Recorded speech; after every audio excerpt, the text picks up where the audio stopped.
WOCA, Ocala, Gainesville, The Villages, 1370 AM, 96.3 FM, The Source.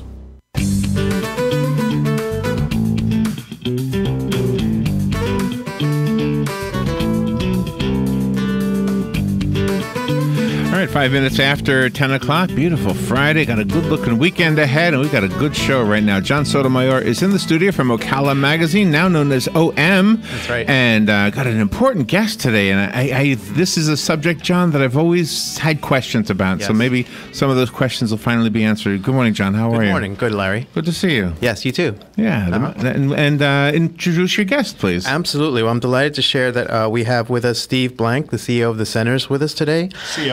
COO, sorry. Thanks for the promotion. Okay, you're welcome. And Larry, we talked about this topic in the December 2018 issue. We're going to review it again. The topic of opioid crisis. We discussed it in our medical journal. And so we talked about the community in crisis. You know, it's in the news every day. We see what's going on in the city. The statistics are very alarming. And so what we did is we focused on what the crisis is and what solutions are to help with it. And the community is very involved between the recovery centers, the police department, and active groups to help resolve the problem. So, Okay, very good. This is another good one, John. You bring good guests into the studio. Steve, thank you for coming in. Thanks for having me. Appreciate being here. Before we went on the air, you gave Robin and I a gift, and the gift is Narcan nasal spray. What is this? So Narcan nasal spray is an overdose reversal medication that is administered if somebody's overdosing from opiates. So if it's administered to somebody, if you're not sure, and it's administered to somebody who's not overdosing from opiates, it will not harm them. But basically, if somebody is overdosing from opiates, that is basically a nasal spray that you spray up their nose and should revive them within 15 to 20 seconds if for some reason... Should revive them? Right. Okay. So it will completely pull them out of an overdose. It will actually... pulls the opiates off the receptors in the brain and kind of throws the body into immediate withdrawal. Wow. And this is the medication that's given by EMS, by the police department. It's been used hundreds of times in the city in the past couple of years. We read about it. We hear about it in the news all the time. Yes. So how much does that cost? So if you go into the drugstore and buy this, it's somewhere between $120 and $160 for a kit. Whoa. Okay. However, we are fortunate enough to contract with Department of Children and Families in Florida, and they provide it to us at no cost, and we give it out to the community at community events, education. We actually also give it to our clients who complete the programs or their families in case of an emergency. Does this last forever, or do we have to throw it away after a while? So there's an expiration date on it, Oh, is this? Okay. and when the expiration date expires, July of 2021. yeah, if you want more, you can call us, and anybody from the community can actually call us at the centers and get a free kit. It's the number's 352-291-5555. Ask for myself or Teresa Dugan, and you can come in and get a free kit of Narcan. Wow. yeah. And they have great programs also to help people in need when they can turn themselves in and not get any penalties for it. So you can discuss that too. Sure. Yeah. Let's go to some of the other places, and I'd like to come back to this though, so we can talk about that. So, do you handle people with psychological issues or addiction issues in addition to the opioids? So the Centers is the community mental health and substance use provider for Marion County, and we also provide services in Citrus County. But we provide services for adults and children for both mental health and addiction problems. We have a Baker Act facility when people are being committed if they're at possible harm to themselves or others. We have a detox unit, a 15-bed detox unit for people to go to if they need detox from drugs and alcohol. We have a 50-bed addiction facility, co-ed addiction facility. We provide outpatient for adults and children. We provide medication assisted treatment treatment. We provide psychiatric medications to adults and kids.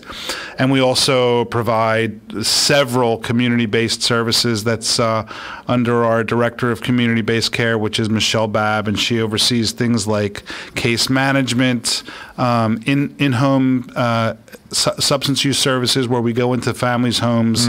If there's been a report of neglect or there's a kid in the house where there's addiction, we will go into the home and provide services to the families in the home. Oh, really? Oh, my gosh. You guys do a lot. Yeah. Can you give us a success story? Tell us somebody that comes to mind. I'm throwing you a curve, I know, but somebody that you saw that needed help, and now they're doing fine. So, fortunately, there's a lot of them. I mean, people hear a lot of,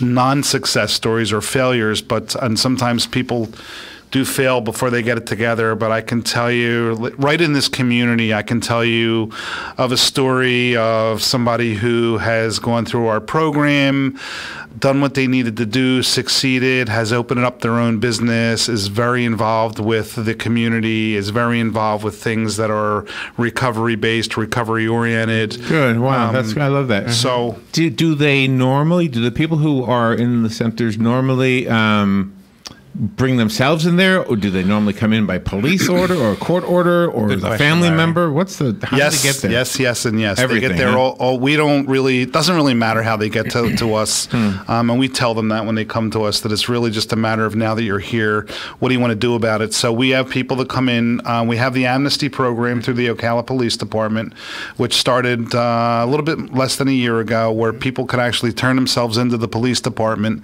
They can go there. They can say they want help, and they will bring them to us or one or two other treatment providers. But I'm assuming the amnesty is in regards to the illegality of the drug itself, not to a crime they might have committed while under the influence, right? The Ocala Police Department, under Chief Graham and some great staff that he has over there, has basically said, arresting people, this is crazy, and we really need to kind of get on the other side of this.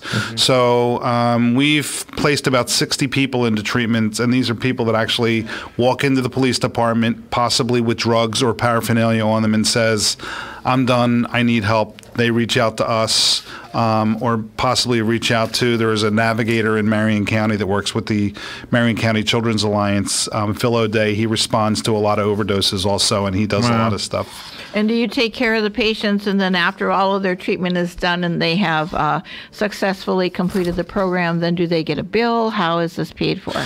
So we are the primary provider for individuals with no insurance in the county. Obviously, if folks have insurance or the ability to pay, then that is one way that services are rendered. But the majority of people that we provide services to are for individuals who do not have the ability to pay.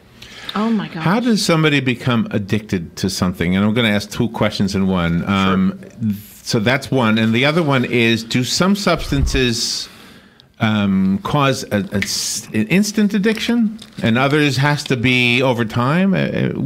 So I don't know if you can do two in one, but I can multitask. Yeah. So how do you become addicted? You surely don't wake up one day and say, I want to be an addict. That sounds like a really good idea today. So there's a couple different modes of thinking in regards to how it happens. Some of it is a learned behavior that really kind of comes about depending on, ways that you learn to kind of cope with things that are going on in your life coming up. If there's been trauma or abuse or whatever. So much of it now with the opioids that are going on, there are, it could be a matter of, a high school athlete hurts his knee, goes to the doctor, needs surgery. And in that case, the opioid is part of a prescribed drug. Right, it is. So how do the doctors prescribe this so that we don't become addicted?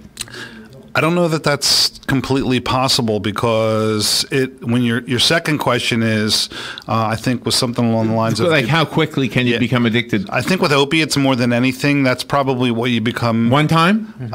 Maybe not one time, but maybe if you're taking your prescription as directed for your first week to 14 days and then you stop, you can be pretty miserable after you stop, and anybody who's listening could probably attest that that's kind of how it happens. So, but there's so many different things, and it's got to do with who you're hanging out with, what's acceptable and where you live, right. Things like that. Can I add in here? This was covered in the news last night, and they covered a person who said he was in a sports injury in high school and was taking the prescription drugs to treat the pain, and then got addicted to that. And that led to the street drug fentanyl, which is super deadly right now and highly addictive. Okay. And it's taking over the community, the whole country, really, by storm. And is fentanyl an opiate?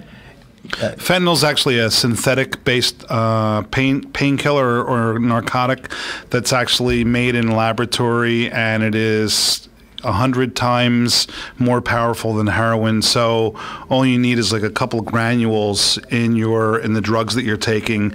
And in some of the recent arrests and overdose that have happened in Ocala, it's in heroin, it's in cocaine, it's in methamphetamine. So initially it was only showing up in opiates, and now it's showing up in everything. So that's a really addictive drug and super dangerous. But you said street drug, John, right? Right. Meaning it's not prescribed by a doctor. It is not. Right. People use prescription drugs first, get addicted to that, and then eventually turn to street drugs. Where would I go? Cheaper. Like if I knew, if I have a painkiller for my knee, and it's an opiate, now I'm addicted. Who do I go to? I mean, is there a guy on the street or something? So, I mean, also the internet.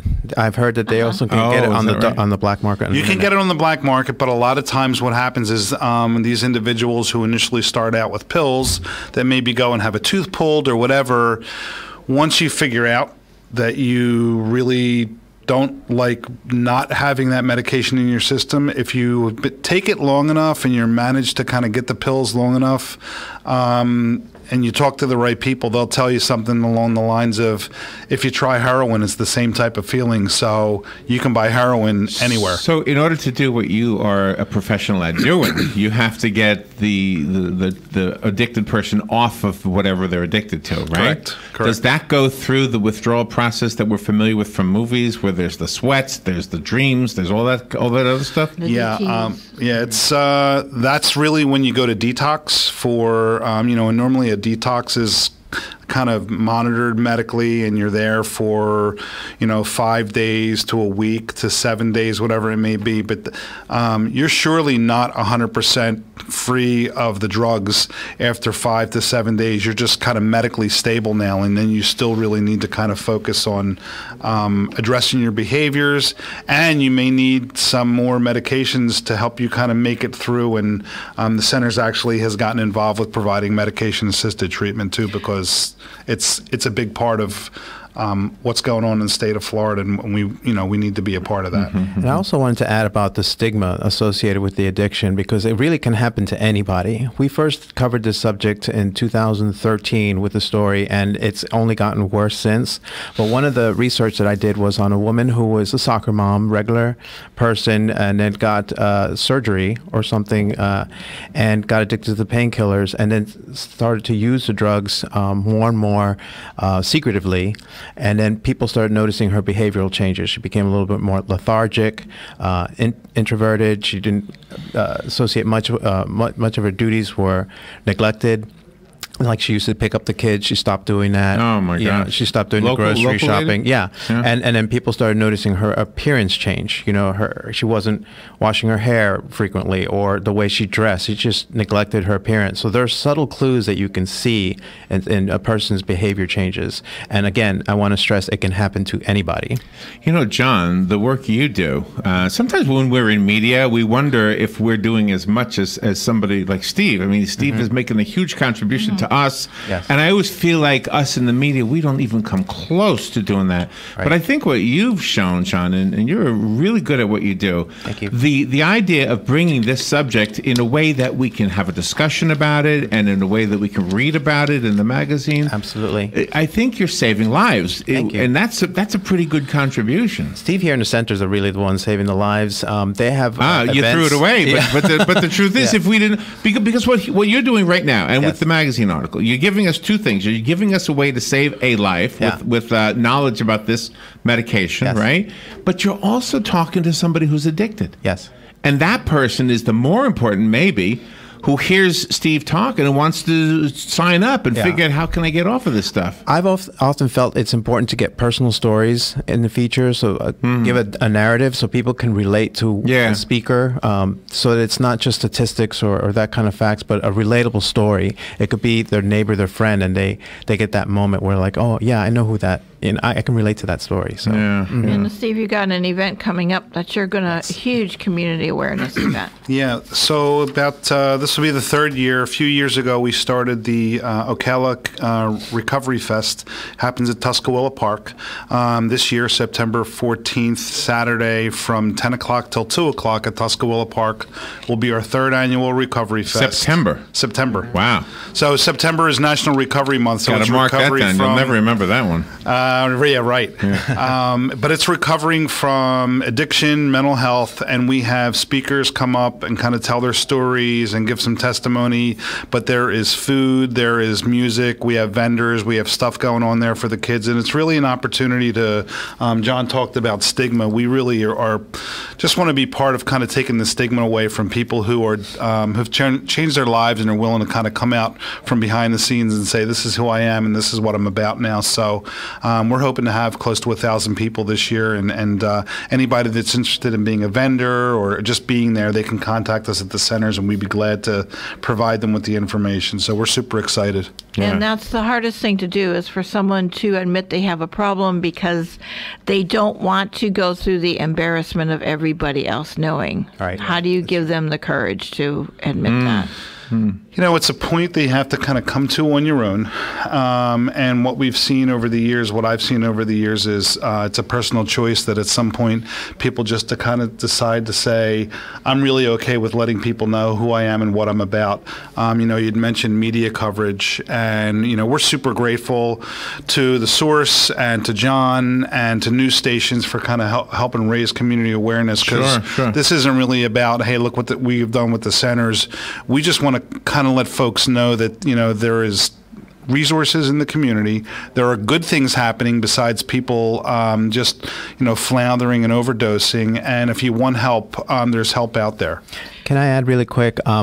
There's a strong community fellowship in recovery, and that is vital in success stories for people to find the support groups that they need. Often it takes one recovering addict to help another addict because they can relate to what they're going through.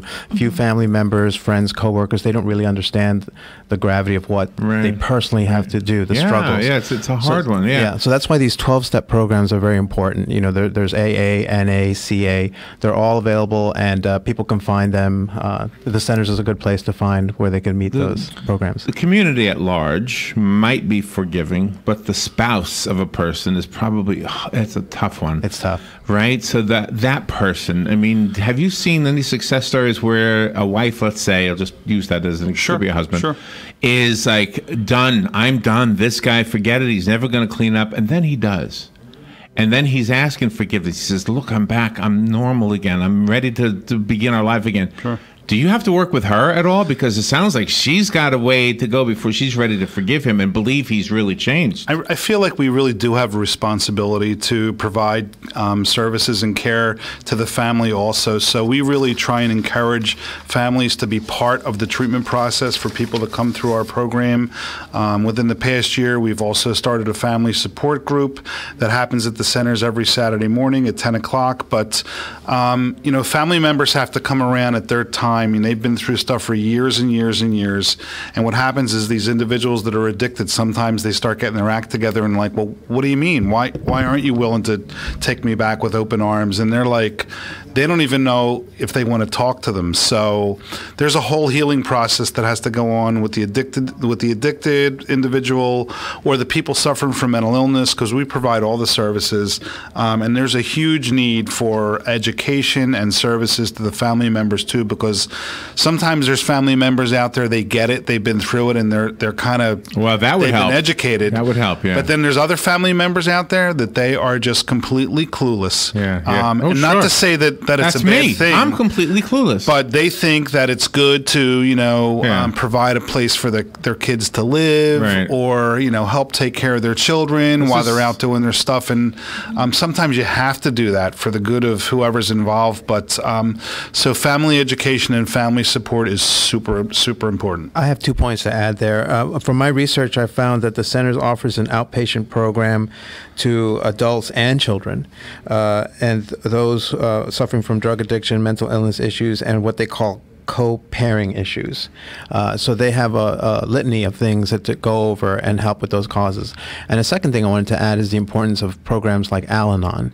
These are like AA or any 12-step program, but it's targeted towards the family and friends of someone who's addicted. Okay. So again, with the whole concept of it takes somebody who's going through the process to help somebody else. Right. Likewise, family members, spouses, kids, whatever, in the program, helping other family members learn how they can help and get better too. So, Steve, the substances that you work with include alcohol? Alcohol also, yeah. Alcohol has not gone away. It's still a huge problem. Right. It's very dangerous. It probably does more damage to the body than any other drug out there. So we see it all the time. But alcohol is almost like a secondary thing now, because everybody's so concerned about opiates and heroin. And because alcohol has been legal for so long, but there's no antidote for somebody getting drunk, right? There's nothing like this for that. There's not for that, but there is a treatment for individuals who suffer from alcoholism, and it's called Vivitrol. It's actually a injectable, long-acting medication that comes either in a pill form, which you can take every day, and it's been approved by the FDA for both opiates and for alcohol, or you can get a long-acting injection, which lasts 30 days. And basically what it does is it blocks the receptors in the brain, so even if you use the substance, you will not feel the effects. Wow. Yeah, it's. Does it make you sick then? It does not. That was Antabuse. They used to use Antabuse a long time ago for alcoholics, and this is kind of the 21st century or whatever century, and the stuff that's out there now. There are some really good medication-assisted treatments, and a long time ago, the centers was really not so keen, and it was really more about stopping everything. And we understand now that there are certain paths to recovery that people may require something besides just stopping using them altogether. Are you right behind you? No, but I'm glad we are behind the wall. So that's that is our child welfare agency, and it's called CMA, the Case Management Agency. We have the contract with Kids Central, so we are the child welfare provider for Marion County, and it's under the director of Robin Lanier, who runs that show. They have 100 staff members, and they're responsible for 1,000 kids in the community, and these are kids who have either been removed from their families due to reports of abuse or neglect, or some of the kids that are in the process of being adopted or being in foster care or temporarily sheltered. So Robin and her staff do an unbelievable job with what they have to work with, and really just want to say, super grateful to Robin and her staff. And where is the main centers located? I have it in my head. 5664 Southwest 60th in Ocala. Okay. And then we also have a campus in Lecanto and Citrus. Oh, nice. So I'm looking at the clock, and I didn't mean to be rude, turning my head, but that's what I was doing. Okay. And we're so close to the end. Can you talk to the family member or the person who is addicted and give them some hope? Sure. So what I would say is, for the family member and the person that's addicted, there's hope for both of those people out there. Whether or not the person who's addicted wants the help or not, if the family member is looking for some solace or some hope, they can contact us. They can come to the centers on Saturday mornings at 10 o'clock. And for the individuals that are addicted, that are really kind of just feeling like they're never going to be able to get it together, they just need to know that there's always hope. There's an opportunity out there for them, whether it's the centers or another organization. If they just need to talk to somebody, they can contact us. But I've seen people that you would think will never get their lives together who have completely turned themselves around. I love that. You never know who's going to get it. I want people to have, this is life. You're supposed to enjoy it. God wants you to just, I can go into it. But anyway, so you gave me Narcan. This is for the radio station, so that we see somebody outside the window overdosing. You told me to make sure that I use it. Now, I don't even know what that looks like. So could you teach me that? Sure. So first of all, let me just say real quickly, there's something called the Good Samaritan law. People are kind of a little bit freaked out when they see somebody that they think might be overdosing, or they're not sure, or if somebody's with somebody else who's using and they're kind of scared about themselves getting in trouble because they're also using. There's a law that protects you from getting in trouble, and really the primary rule of thumb is save the individual, and you are not at risk, or at least attempt to save the individual. So what that looks like as far as what will the person outside the window be doing? It could look a lot like somebody who's drunk, kind of nodding out or sleeping or falling asleep, kind of scratching their nose. That's me at 1 o'clock.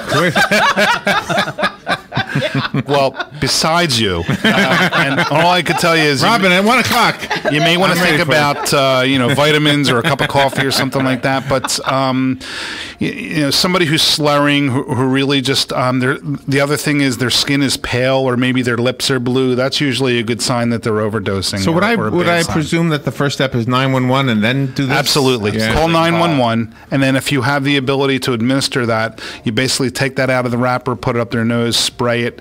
If they don't come around in 15 seconds or so, you can spray another dose up the other nostril. Are they passed out at that point? They are passed out, but it still works. Even if they're passed out, it goes into their bloodstream and it works.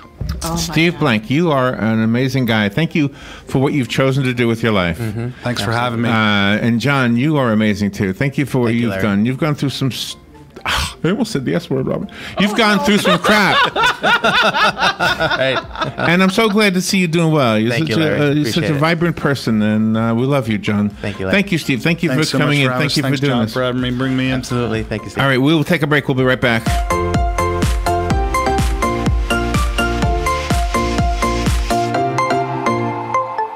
Broadcasting from the Paddock Mall Studios, this is WOCA, Ocala, Gainesville, The Villages, 1370 AM, 96.3 FM, The Source. Here is your 1-minute news brief. A 63-year-old man who fired a rifle inside the VA clinic in The Villages in December 2016 has been sentenced to 17 years in prison. Marion County deputies are investigating a homicide that happened early yesterday morning at the Classic Mile Horse Farm in southwest Ocala.